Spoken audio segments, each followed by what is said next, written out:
welcome to today's deep dive. All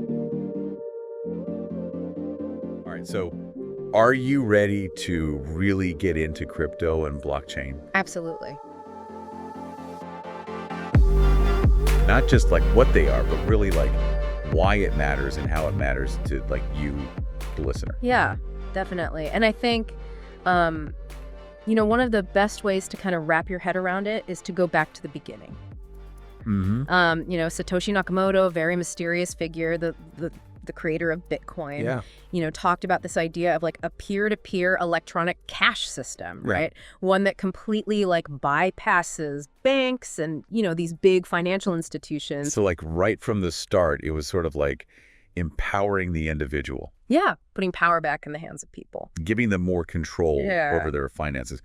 Yeah, you sent over the Bitcoin white paper, and we're going to be diving into why it's considered to be so revolutionary. Right. So published back in 2008, it introduced the world to Bitcoin, the first decentralized digital currency. It's pretty crazy to think about, right? Like this document, it appeared right in the middle of the 2008 financial crisis.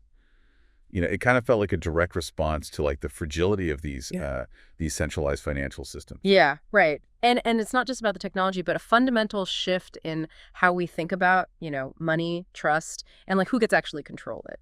It proposes a way for individuals to transact directly without the need for like those intermediaries like banks or governments. So cutting out the middleman entirely. Basically. It argues that, removing these intermediaries, it could make transactions more efficient and transparent and even accessible to everyone. So think about it. No more transaction fees, no more waiting for banks to process payments, and no more restrictions on who can actually participate in the financial system. That sounds like a dream come true for many. Right. Especially for those who are, unbanked or underbanked. It's interesting how this idea of individual empowerment really echoes some of those core ideals from, way back in the Enlightenment. Absolutely. The Enlightenment, emphasized reason, individual liberty, and limited government. Right. And Bitcoin, in a way, kind of embodies these principles in the digital realm. It's about giving individuals more control over their finances, their data, and reducing the power of centralized institutions. It's like taking those Enlightenment ideals and applying them to the world of money and technology. Right. That connection really helps me understand those philosophical underpinnings of Bitcoin a lot better. Cryptography. Yeah. How does the white paper address that? Well, cryptography is really the bedrock of Bitcoin security. The white paper outlines how Bitcoin uses a system of public and private keys to ensure that only the rightful owner can actually spend their Bitcoin. Think of it like a digital lock and key. Your public key is like your address. Anyone can send Bitcoin to it. Got it. So what's the private key then? Well, the private key is kind of like your secret code that unlocks those funds. Okay. Only you have access to it, and it's what you use to authorize transactions. So this system ensures that your Bitcoin are safe and secure, as long as you keep your private key protected. That makes sense. So it's crucial to keep that private key safe. But I'm also curious about this issue of double spending. How does Bitcoin prevent someone from spending the same Bitcoin, twice? That's where the blockchain comes in. It's arguably the most groundbreaking concept that was introduced in the white paper. Okay. It's this public, decentralized ledger that records every single Bitcoin transaction. So like a giant digital accounting book that everyone can see. Exactly. So every time a transaction is made, it's broadcast to the entire network, and it's added to this blockchain. And because the blockchain is worldwide, it's virtually impossible to tamper with or alter that record. Okay, so the blockchain acts as this tamper-proof record that prevents anyone from spending the same Bitcoin twice. Right. That's pretty ingenious. It's fascinating how this system relies on a distributed network, rather than a central authority. Yeah. No single entity has control over the system. So it's like a digital democracy with power distributed among all those participants. Yeah, you could say that. Yeah. This decentralized structure makes Bitcoin incredibly resilient and resistant to censorship. So even if one node goes down, the network as a whole continues to operate. That's impressive. What's this I read about the Genesis block and its hidden message? Ah, yes. The Genesis block. The very first block on the Bitcoin blockchain. Right. It was mined by Satoshi Nakamoto themselves. And it contains a timestamp and a headline from the Times newspaper. Okay. The Times 03 Jan 2009 Chancellor on brink of second bailout for banks. Wow. Talk about a statement. Right. It's like Satoshi was directly referencing the financial crisis and highlighting, the need for an alternative system. Exactly. That hidden message, it serves as this permanent reminder of the context in which Bitcoin was actually created, and it kind of underscores the importance of decentralization and financial sovereignty.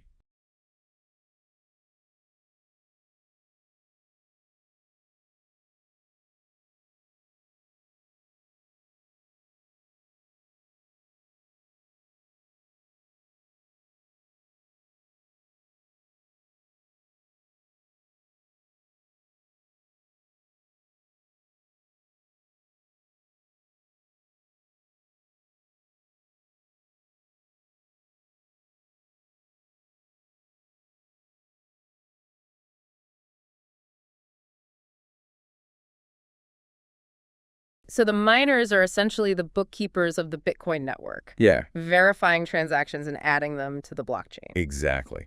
And as a reward for their work, they receive newly created Bitcoin and transaction fees. Okay. This is how new Bitcoin enters circulation. But here's the really interesting part. The rate at which new Bitcoin are created is predetermined and decreases over time.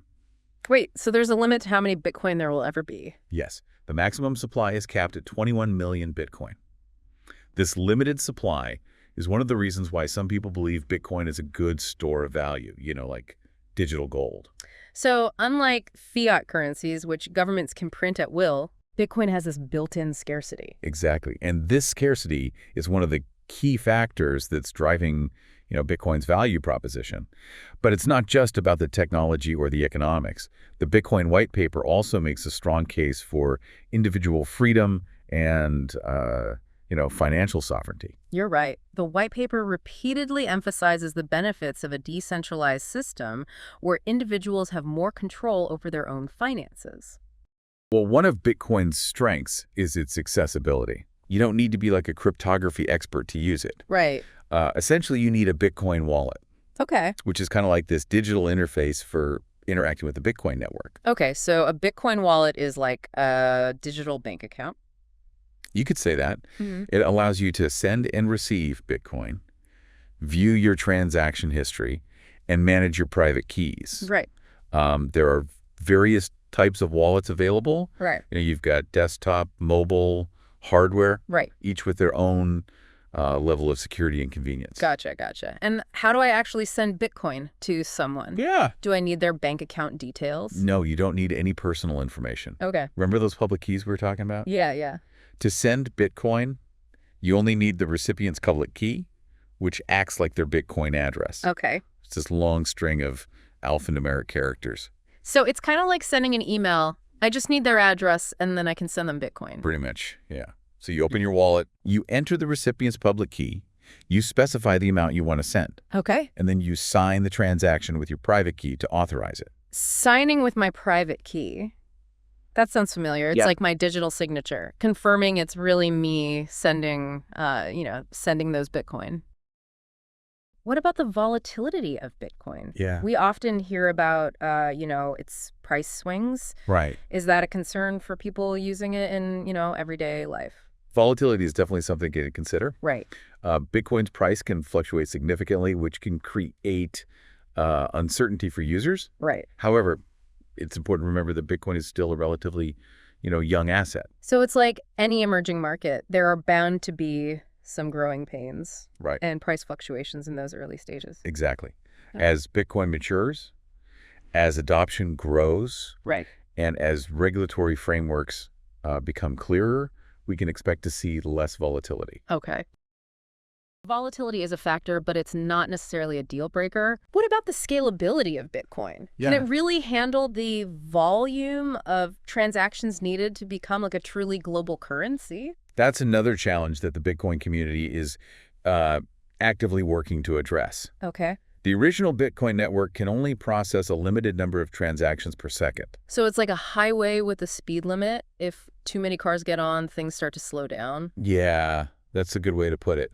But there are ongoing developments like the Lightning Network, Okay. which aims to create a second layer on top of the Bitcoin blockchain. Wait, a second layer? That sounds intriguing.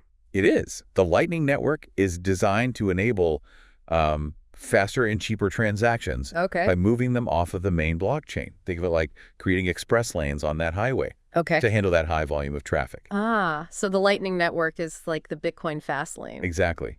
And as these technologies evolve, Bitcoin's capacity to handle, global scale transactions will continue to improve. This is all so fascinating. It's amazing to see how Bitcoin has evolved from, this theoretical idea in a white paper to a real-world system with, practical applications. Yeah. And it all seems to come back to that central idea of empowering individuals. It is. That's what's so compelling about Bitcoin. It's not just a technology. Right. It's a movement. Remember that quote from Nick Szabo?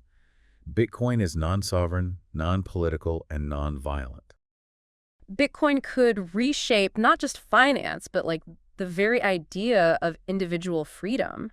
Bitcoin is this proving ground for new models of, governance and social organization, almost like a digital version of those Enlightenment era experiments in self-governance. That's a great point. Thinkers like, Locke and Montesquieu argued for limited government and individual liberty. Right. And these are concepts that resonate really strongly with Bitcoin's philosophy. Yeah. It's about distributing power, fostering transparency, and empowering individuals to make their own choices. It's like the internet did for information democratizing access and giving individuals a voice. Exactly. Bitcoin has the potential to do for finance what the internet did for communication, breaking down barriers, creating new opportunities, and empowering individuals on this global scale. It's almost like this digital renaissance is unfolding right in front of our eyes. But that's just the tip of the iceberg. The white paper has inspired an explosion of creativity in the realm of decentralized finance, or DeFi. DeFi, it sounds intriguing, but I'm not sure I fully understand it. What kinds of innovations are we talking about here? Okay, so think of all the financial services that we rely on today, right? Lending, borrowing, trading, investing. Yeah. But imagine them operating on a decentralized peer-to-peer network without the need for those traditional intermediaries. So instead of going to a bank for a loan, I could potentially get one directly from another individual through, a DeFi platform. Exactly. These platforms are built on blockchain technology and smart contracts, which automate agreements and ensure transparency and security. Smart contracts, that's another term that I've heard but don't fully grasp. Okay. Can you explain it simply? Think of a smart contract as like this self-executing agreement. It's written in code. Okay. Once the conditions of the contract are met, the agreement is automatically enforced without the need for, lawyers or courts. And they're being used to create all sorts of innovative DeFi applications, like decentralized lending platforms, prediction markets, and even stablecoins pegged to other assets. That's a pretty radical concept. It is, and it has the potential to disrupt not just finance, but also the way we organize ourselves in countless other domains. Imagine businesses, charities, even governments operating as DAOs with decision-making processes that are, transparent, automated, and accessible to everyone. So what's next for Bitcoin? What will this forest look like in the years to come? That's the million-dollar question. But if the past is any indication, we can expect even more innovation, disruption, and debate. One thing that seems certain is that Bitcoin and those technologies that it's inspired are here to stay. The future of Bitcoin, and indeed the future of finance, is still being written, and we all have a role to play in shaping that future. This has been an incredible journey, and I hope our listeners are as inspired as I am by the potential of Bitcoin to create, a more just and equitable world. But before we wrap up, I want to leave our listeners with a challenge, a question to ponder as they continue, their own explorations of Bitcoin and beyond.